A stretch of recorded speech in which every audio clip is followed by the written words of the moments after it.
बिस्मिल्लाहिर्रहमानिर्रहीम। अस्सलाम वालेकुम नाज़रीन, आप यूट्यूब चैनल देख रहे हैं। मैं इमरान खान हूँ। सबसे पहले तो इमरान खान साहब से मुलाकातें नहीं हो रही थी और 6 माह हो गए हैं लगभग। पाकिस्तान तहरीक इंसाफ कहती है जी मुलाकातें नहीं करवाई जा रही हैं और बार बार परेशान किया जाता है। ख़ास तौर पे जो 2 मुलाकातें होती हैं हफ्ते में, उनमें से एक मुलाकात करवा दी जाती है कभी कभी और एक नहीं करवाई जाती। और अलग अलग मुलाकातें जो होनी होती हैं उनको इकट्ठा करके, यानी इमरान खान साहब ने फ़र्ज़ करें कि 4 लोगों से मिलना है और आधे आधे घंटे की मुलाकात है, या 4 मुख्तलिफ ग्रुप से मिलना है, आधे आधे घंटे की मुलाकात है, तो उन सारों को इकट्ठा करके एक ही दफ़ा आधा घंटा बिठा देते हैं। यानी मैं आपको मिसाल के तौर पे ये बता रहा हूँ, ये बात इमरान खान साहब की बहन ने भी बताई है। अब उन्होंने सबके साथ अलग अलग बात कर दी है। सियासी बात अलग होती है, कानूनी बात अलग होती है, फैमिली के साथ अलग बात करते हैं। तो ये सारी चीज़ें जो हैं वो बजाय इसके कि इमरान खान साहब को सही तरीके से मुलाकातों की इजाज़त दी जाए, मुलाकातों को रोका जाता है। ये मामला बहुत सारी दरखास्तों की सूरत में लगभग 100 के करीब दरखास्तें बन गई थी और बहुत सारी अभी इस वक्त लगी हुई थी। तो ये दरखास्तें चली गई थी इस्लामाबाद हाई कोर्ट में, वहां पे इन सबको इकट्ठा कर दिया गया। और क्योंकि मुख्तलिफ जजेस सख्त ऑर्डर्स पास करने वाले थे, जस्टिस इजाज इसहाक खान साहब के हवाले से वो केस था, उन्होंने अपनी एक ऑफिसर को भिजवाया भी, जो अदालती ऑफिसर है उनको भिजवाया भी कि आप जाकर इमरान खान साहब से मुलाकात करें और उनसे पूछ कर आए। वो मामला भी रोक दिया गया। फिर सरफराज डोगर साहब ने एक लार्जर बेंच बना दिया जिसपे एतराज भी किया गया। बहरहाल वो एक लार्जर बेंच बन गया 3 जजेस का और उसने आज फैसला किया है। इमरान खान साहब की मुलाकातें जो है वो खोलने का हुक्मनामा जारी कर दिया अदालत ने, लेकिन वहां अजीबोगरीब चीजें हुई हैं।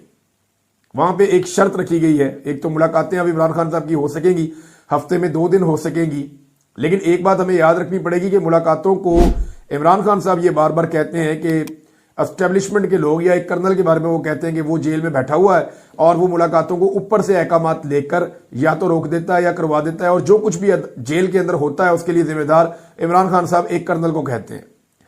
अब ये मुलाकातों के लिए हुक्म तो जारी कर दिया इस्लामाबाद हाई कोर्ट ने और ये कह दिया लार्जर बेंच ने कि मुलाकातें करवाएं इमरान खान साहब की, लेकिन इसको मशरूत कर दिया। अब जो शर्त रखी गई है वो ये है कि इमरान खान साहब से जो लोग मिलेंगे, और ये पहले चीजें तय हो चुकी थी, SOPs बने हुए हैं कि इमरान खान साहब से जो लोग मिलेंगे सियासी लोग, वो बाहर आकर सियासी बयानात नहीं देंगे या इमरान खान साहब जो बातें उनको बताते हैं अंदर, वो बातें जेल के बाहर आकर खड़े होकर नहीं करेंगे। ये उन्होंने एक शर्त रखी है। सलमान अकरम राजा साहब ने फौरी तौर पर यह शर्त कबूल कर दी। उन्होंने कहा ठीक है, बिल्कुल हम बाहर आकर बात नहीं करेंगे, आप हमें ये इजाजत दे दें। अब सलमान अकरम राजा साहब ने क्या कहा वो मैं आपको बता देता हूं, पहले उनका आप स्टेटमेंट देख लें। सलमान अकरम राजा साहब ने कहा जी कि हम जेल के बाहर आकर जो भी इमरान खान साहब हमें बताएंगे वो नहीं बताएंगे। अडियाला जेल के बाद फौरी गुफ्तगू की जरूरत नहीं है। उन्होंने बाद में स्टेटमेंट जारी करते हुए कहा कि अडियाला जेल के बाहर फौरी गुफ्तगू की जरूरी नहीं है। या इमरान खान साहब से इन मुलाकातों की बहाली, यानी वो ये पूछ रहे हैं, सवाल की सूरत में उन्होंने पूछा कि अडियाला जेल के बाहर फौरी गुफ्तगू जरूरी है या इमरान खान साहब से उन मुलाकातों की बहाली जो अक्टूबर से नहीं हो पाई। बयानिया फौरी रद्द अमल नहीं। सेनेट और कौमी असम्बली मौजूद है, प्रेस कॉन्फ्रेंस कहीं और हो या टीवी पर मुकालमा हो, सब कुछ मुमकिन है। यानी वो कह रहे हैं कि जो इमरान खान साहब ने कहना है या जो हमें बताना है वो अवाम तक पहुंचाना हमारी जिम्मेदारी है। अगर हम जेल के दरवाजे पे खड़े होकर नहीं पहुंचा रहे तो हम थोड़ी देर के बाद प्रेस कॉन्फ्रेंस करके बता सकते हैं, हम किसी और जरिए से बता सकते हैं।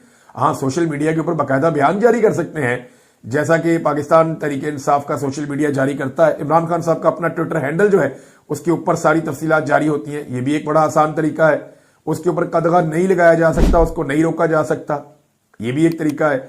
हम मिसाली माहौल में नहीं जी रहे। उन्होंने ये कहा बहनों पर कदगन नहीं है, यानी इमरान खान साहब की जो बहनें जाके उनको मुलाकात करेंगी वो बाहर आकर बात कर सकती हैं, अपने भाई के बारे में बता सकती हैं, उनके ऊपर कोई कदगन नहीं है। ये सियासी लोगों पर या वकीलों के ऊपर यह पाबंदी है कि वो बाहर आकर ये बातचीत नहीं करेंगे। अब ये क्या शर्त जायज है, ये बहस छिड़ गई है। देखिए, सियासतदान सियासी बात करेगा ना। आज तक पेशियों के ऊपर आते हैं सियासतदान, वहां पे अपनी बात करते हैं, सियासी बात करते हैं। नवाज शरीफ साहब से जो लोग मिलकर आते थे वो कहां खड़े होकर बात करते थे, जहां दिल करता था बात करते थे। आज तक ऐसी शराइत किसी भी सियासतदान के लिए नहीं रखी गई जैसी शराइत इमरान खान साहब के लिए रख दी गई है। यानी जब बेनजीर भुट्टो जेल जाती थी मुलाकातों के लिए, वो हर तरह की बात बाहर आकर करती थी। उस दौर में इलेक्ट्रॉनिक मीडिया तो नहीं था, लेकिन अखबारी नुमाइंदे जो है वो जेल के बाहर मौजूद होते थे, वहां तस्वीरें बनती थी। क्या नवाज शरीफ साहब जब जेल में थे तब ये सब कुछ नहीं होता था? तो इमरान खान के लिए कवानीन को बहुत सख्त किया जाता है, ये बात हम सब जानते हैं। सुप्रिंटेंडेंट अडियाला जेल ने हैरान कुन किस्म के जो है मुतालबात शुरू कर दिए अदालत के अंदर खड़े होकर उनके वकील ने। उन्होंने कहा ये जेल मुलाकातों को सियासी मकासद के लिए इस्तेमाल करते हैं। भाई तुम्हारा क्या ताल्लुक है सियासत से? वो सियासी मकासद के लिए इस्तेमाल करें, उसके केस ही सियासी नौयत के हैं, उसको जेल में ही सियासत की वजह से रखा हुआ है और वो सियासी ही मुलाकातें हैं तो सियासी मकसद के लिए ही इस्तेमाल होगी ना। एक सियासतदान है, वो अपनी पार्टी को अहकाम दे रहा है तो वो सियासत ही कर रहा है और बाहर आकर जो वो अहकाम लोगों को बताएंगे तो ये उसका हिस्सा है। वो कह रहे हैं जी ये जेल मुलाकातों को सियासी मकासद के लिए इस्तेमाल करते हैं। पीटीआई को इंटरव्यूज में भी इमरान खान से मुलाकात के बारे में बताने से रोका जाए, यानी पाबंद कर दें ये किसी टीवी चैनल पे बैठ के या किसी और जगह पे बैठ के भी इमरान खान साहब से मुलाकात के अंदर जो बातचीत होती है वो ना बताएं। ये मुतालबा है सुपरिटेंडेंट ऑफ जेल का, यानी पार्टी बना हुआ है। भाई एक साबिक वज़ीर-ए-आज़म आपके पास जेल में है, उसका एक पॉलिटिकल नुक्ता नजर है, पूरी दुनिया उसको जानती है, पाकिस्तानियों की अक्सरियत उसके साथ खड़ी है, वो बात करता है बाहर आके बताएं ना। बल्कि वो कहते हैं जी आप टॉक शो में जाएं या किसी इंटरव्यू में जाएं, वहां पर भी ये बात ना करें कि इमरान खान साहब से क्या बात हुई थी। तो इस पे जो है वो हम इतनी पाबंदियां नहीं लगा सकते। जस्टिस सरफराज टोगर साहब ने जवाब दिया, हालांकि पाबंदियां तो बहुत लगा दी हैं लेकिन उन्होंने कहा इस लेवल तक नहीं जा सकते। बहरहाल ये शर्त के बावजूद कुछ तनकीद भी हो रही है, लेकिन मेरे ख्याल में अगर मुलाकातें खुल जाती हैं और इमरान खान साहब खुलकर अपने साथियों से बातचीत कर सकते हैं तो फिर ये फौरी तौर पर बाहर आकर रद्द-ए-अमल देने की बजाय ये बाद में भी हो सकता है। अब नईम हैदर पजूता साहब ने दावा किया कि जनाब ये अदालत का हुक्मनामा है, अदालत ने अभी हुक्म दिया है, मेरा नाम बाकायदा मौजूद है लिस्ट के अंदर जिन लोगों ने जाके इमरान खान साहब से मुलाकात कर दी और इमरान खान साहब ने बुलवाया हुआ है, तो मैं जाना चाहता हूं, मुझे नहीं जाने दे रहे, मुझे रोक दिया गया। तो अदालत के हुक्मनामे में तो अमल दरामद नहीं हुआ। मेरे ख्याल में अगर अमल दरामद नहीं होगा ना तो अगले 2-4-5 दिन के अंदर दोबारा पाकिस्तान तहरीक इंसाफ फिर अदालत में चली जाएगी, फिर दरखास्त डाल देगी और यह मामला ऐसे ही चलता रहेगा। दूसरी जानिब नाजरीन, सलमान अकरम राजा साहब को यह हुक्म दिया गया कि वो कोऑर्डिनेटर है इमरान खान साहब के, तो वो नामों की लिस्ट फराहम किया करेंगे इमरान खान साहब से मुशावरत करके कि किसने मिलना है और किसने नहीं मिलना।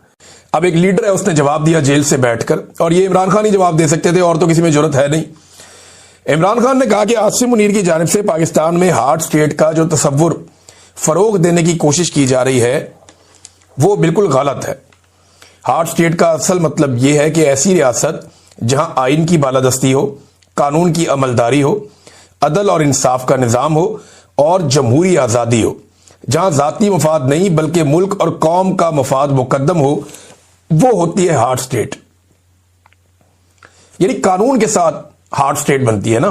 बड़ा जुर्म करे फिर भी वही कानून, छोटा जुर्म करे फिर भी वही कानून, ताकतवर जुर्म करे फिर भी वही कानून, कमजोर जुर्म करे फिर भी वही कानून, और कानून सबके ऊपर लागू होता है।